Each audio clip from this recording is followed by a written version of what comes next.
Hi there, everybody. This is Sherry Peel Jackson. Today, we're going to talk about the number one reason that pastors get audited. Some of you already know this, but I was an Internal Revenue agent back in the 1980s through 1994. And for the last 2.5 years of my stint at the IRS, I was auditing ministers all over Georgia. They didn't matter what color they were, what denomination. If they came into my desk, then I had to go over the cases to see whether they were quote unquote audit worthy. And if they were in South Georgia or somewhere that was not in the Atlanta area, I would pass them on to another revenue agent in that area. So I'm going to tell you why I'm going to tell you why ministers get audited. The number one reason that pastors are audited is because people rat on you. There's a 1-800 line that they will call, and if you've made them angry, they will call the 1-800 line and tell the IRS everything they know that's ugly about you. Or, if they're really serious, they'll write a letter. So this is how it worked.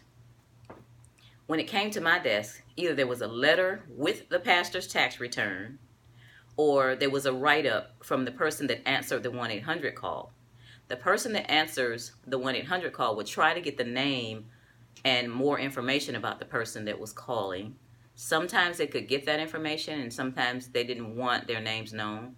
But there is up to a 30% reward in money for those that rat on people, and it generates some tax. So some people did want to leave their names. Now remember, this was a 2.5 year period. So if someone turned you in, what I had to do was find out whether this had any tax consequences. That's what I meant by audit worthy.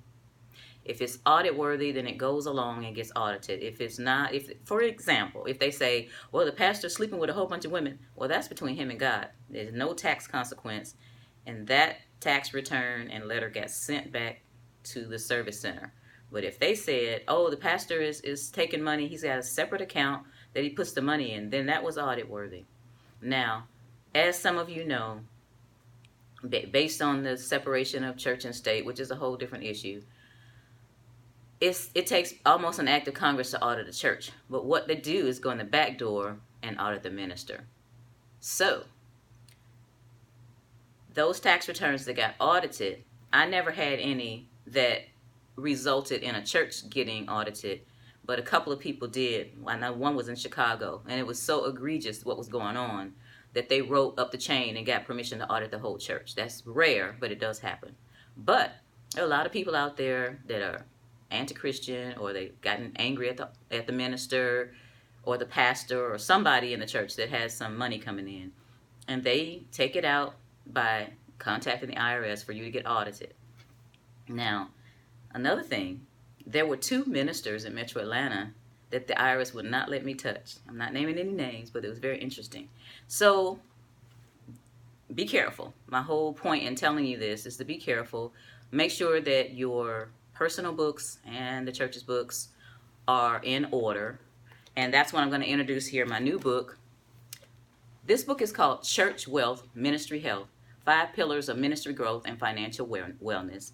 And it goes over basically everything I knew about churches. I work with churches on the regular. Since at least 1990, I've been working with churches. Can't see it there. And I also have some modules to go along with it. So starting this year, 2019, I'll be more concentrated on helping the church get in financial order, because there's so many bivocational pastors out there. They have to work a regular job, and they can't keep up with the finances, or even the ones that are full-time sometimes can't keep up with the finances, can't keep up with what's going on with policies, and bad policies can